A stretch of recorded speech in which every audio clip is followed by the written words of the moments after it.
What you must know before anal sex, doctor-level advice. Let's be honest, this is one of the most misunderstood, most searched, and least talked about topics in sexual health. And because of that silence, people turn to myths, misinformation, and risky experimentation instead of real medical guidance. That's where problems begin. So today, we're going to cut through the noise and talk about this clearly, medically, and responsibly, because your body deserves better than guesswork. First, you need to understand something fundamental. The anus is not designed the same way as the vagina. It does not self-lubricate, its tissues are more delicate, and it plays a completely different role in the body. That means preparation, patience, and protection are not optional, they are essential. Let's start with safety. What if the biggest mistake you could make isn't what you do, but how little you respect your own body while doing it? Think about that for a second. Your body is not something to test, push, or ignore. It's something to understand, protect, and honor. The moment you shift your mindset from just trying something to truly respecting your body, everything changes. Respect starts with awareness. You have to recognize that your body has limits, signals, and boundaries, and those are there for a reason. When you ignore them, you're not being brave or adventurous, you're being careless. And carelessness is where pain, injury, and regret begin. The truth is, confidence doesn't come from pushing through discomfort. It comes from knowing when to pause, adjust, and take control. Here's the reality most people don't talk about. Your body will always tell you the truth, even when your mind tries to ignore it. That slight discomfort, that hesitation, that tension, those are not obstacles, they're warnings. And respecting your body means listening the first time, not after something goes wrong. Because once damage happens, you don't get to go back and do it properly. You're left dealing with consequences that could have been avoided. Ask yourself this: are you making decisions based on knowledge or just curiosity? Because curiosity without respect is risky. It pushes you to move faster than your body is ready for, to skip preparation, to ignore the basics. But when you respect your body, you slow down. You prepare. You think ahead. You don't just react, you act with intention. And here, where real power comes in, respecting your body gives you control. You're no longer influenced by pressure, expectations, or the need to prove anything. You understand that your comfort, your safety, and your health matter more than any moment. That mindset alone protects you from making impulsive decisions that could lead to harm. Another thing to understand, your body is not the same as anyone else's. What works for someone else might not work for you, and that's completely normal. Respect means not comparing, not forcing, and not expecting instant results. It means giving yourself permission to go at your own pace without guilt or pressure. And let's be clear, respecting your body is not about fear, it's about intelligence. It's about making choices that support your long-term well-being instead of short-term curiosity. It's about knowing that taking an extra step to prepare, to listen, to adjust, is not weakness. It's self-awareness at its highest level. Because at the end of the day, no one else lives in your body, you do. And every decision you make either protects it or puts it at risk. So the question becomes, are you treating your body like something valuable or something disposable? What if the difference between a safe, confident experience and a painful, regretful one comes down to just one thing: preparation? Most people underestimate it, skip it, or rush through it, thinking they can figure things out in the moment. But here's the truth. What you do asterisk before matters far more than what you do asterisk during. Preparation is not just a step, it's your foundation.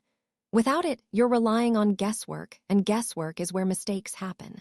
When you prepare properly, you remove uncertainty. You replace anxiety with confidence. You go from hoping things go well to actually knowing you've set yourself up for a safer, smoother experience. Let's break this down. Preparation starts in your mind. Are you mentally ready, or are you just curious and jumping in? There's a difference. When you're mentally prepared, you understand what to expect. You know the risks, the sensations, and the importance of going at your own pace. That awareness alone changes how your body responds. Less tension, less fear, more control. Then comes physical preparation, and this is where many people make critical mistakes. Skipping this step or doing it halfway can lead to discomfort, pain, and even injury. Proper preparation means taking the time to ensure your body is ready, not forcing it into something it's not prepared for. It means understanding that your body needs gradual adaptation, not sudden pressure. And here's a powerful shift. Preparation is not about making things perfect, it's about making things safer. You're not trying to eliminate every possible risk, but you are dramatically reducing the chances of something going wrong. That's what smart decision-making looks like. Think about athletes for a moment. Do they jump straight into intense activity without warming up? Never, because they know preparation protects them from injury and improves performance. Your body deserves that same level of care and attention. Skipping preparation is like expecting peak performance without any groundwork. It simply doesn't work. Another key part of preparation is having the right tools and environment. This isn't something you improvise. When you're prepared, you have what you need within reach. You've thought through the process, and you're not scrambling in the moment. That sense of readiness reduces stress and allows you to focus on comfort and control instead of reacting to problems. And let's talk about timing. Preparation requires patience. It's not something you rush because you're excited or curious. The more you rush, the more you increase the likelihood of discomfort or harm. Taking your time is not a delay, it's an investment in a better outcome. Here's the mindset shift that changes everything. Preparation is not an obstacle to the experience, it is part of the experience. It builds confidence, reduces fear, and puts you in control. When you're fully prepared, you're not second-guessing yourself. You're not reacting under pressure. You're moving forward with clarity and intention. Because at the end of the day, the people who have the safest and most positive experiences are not the ones who take risks. They're the ones who prepare for them. What if the one thing ruining your experience isn't what you're doing, but how fast you're trying to get there? Most people think speed equals confidence. That moving quickly means you know what you're doing. But in reality, rushing is one of the fastest ways to lose control, create discomfort, and turn something that could be safe into something your body resists immediately. Here's the truth. Your body does not respond well to pressure. It responds to patience. The moment you rush, your body tightens, becomes defensive, and signals discomfort. That's not failure, that's biology. And if you ignore that response, you're not pushing forward, you're pushing against your own body. Going slow is not hesitation, it's strategy. It's the difference between forcing an outcome and allowing your body to adapt naturally. When you slow down, you give your muscles time to relax, your mind time to adjust, and your entire system the chance to stay in control instead of reacting under stress. Think about this. Why do people experience pain in situations like this? It's rarely because something is inherently wrong. It's because the body wasn't given enough time to adjust. Rushing skips that adjustment phase completely. And when you skip it, you increase the chances of discomfort, strain, and even injury. Now imagine the opposite. Imagine moving at a pace where your body stays relaxed, where every step feels manageable, where you're fully aware of how you feel in real time. That's what control looks like. That's what confidence actually feels like, not speed, but awareness. And here's something powerful. When you go slow, you stay in charge. You're not reacting, you're deciding. You can pause at any moment, adjust, or stop completely without feeling overwhelmed. That level of control protects you, both physically and mentally. Let's also talk about the mental side. When you rush, your focus shifts to getting through it instead of experiencing it safely. You stop paying attention to your body's signals, and that's when mistakes happen. Slowing down keeps you present. It keeps you aware. It allows you to respond instead of react. Another mistake people make is comparing themselves to unrealistic expectations, thinking things should happen quickly or easily. But your body is not a machine. It doesn't operate on timelines or pressure.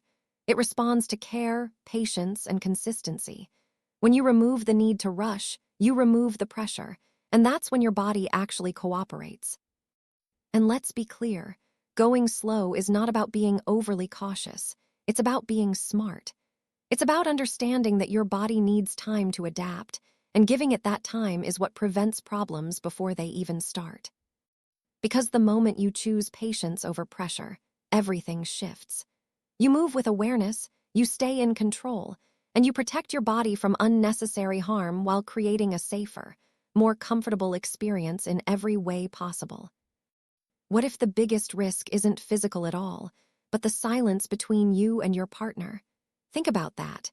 You can have all the knowledge in the world, all the preparation, all the right intentions, but if you're not communicating clearly, everything can fall apart in seconds.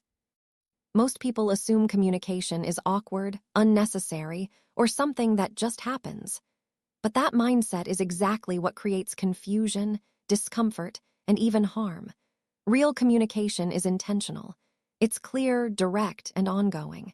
And it's one of the most powerful tools you have to create a safe and respectful experience. Let's start here. Silence is not consent. Just because someone isn't saying no doesn't mean they're fully comfortable. And just because something was agreed to earlier doesn't mean that comfort level hasn't changed. Communication is not a one-time conversation. It's continuous. It evolves moment by moment, and both people need to stay connected to that.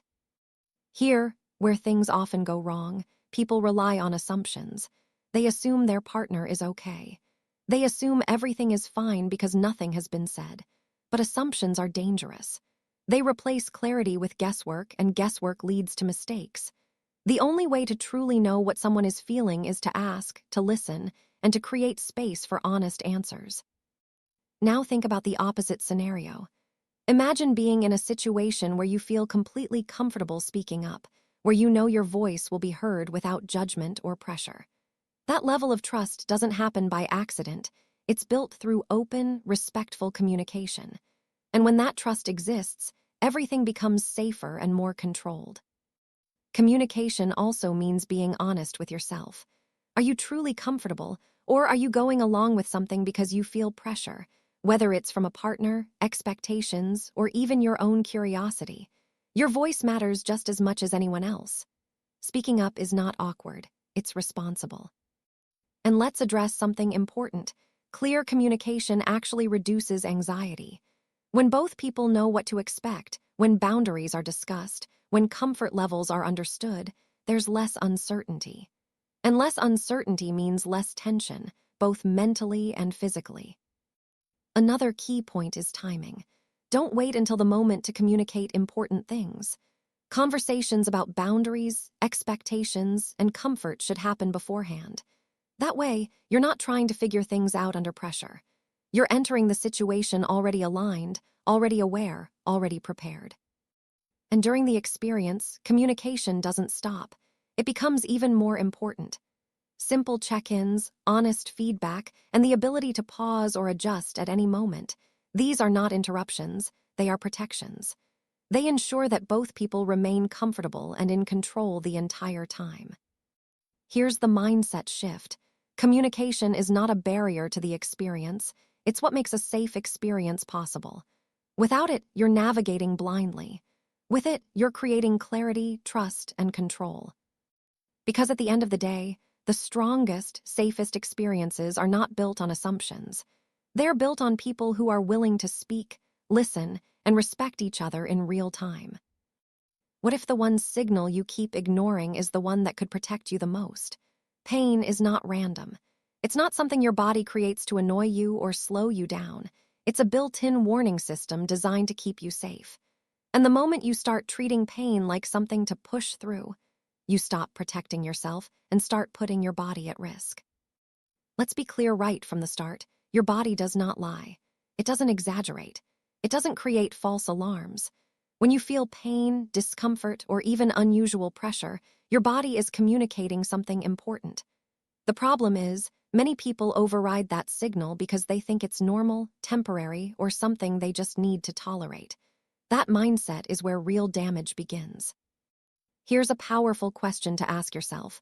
Why would you ignore the very system designed to protect you? If you touch something hot, you wouldn't keep your hand there to get used to it. You'd pull away immediately. The same principle applies here. Pain is your cue to stop, reassess, and figure out what's wrong, not to continue and hope it improves. Now, there's a difference between mild, manageable discomfort and sharp, persistent pain. Learning that difference is part of respecting your body.